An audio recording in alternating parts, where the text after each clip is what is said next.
You ask Tiger to calculate. This deals with linear inequalities with one unknown.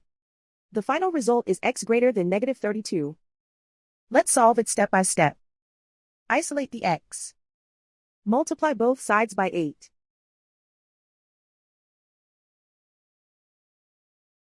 Group like terms.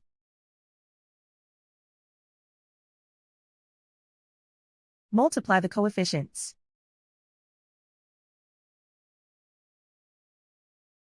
Simplify the fraction.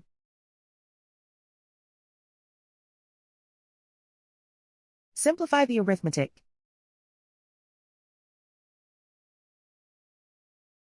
Plot the solution on a coordinate grid. And so the final result is x greater than negative 32.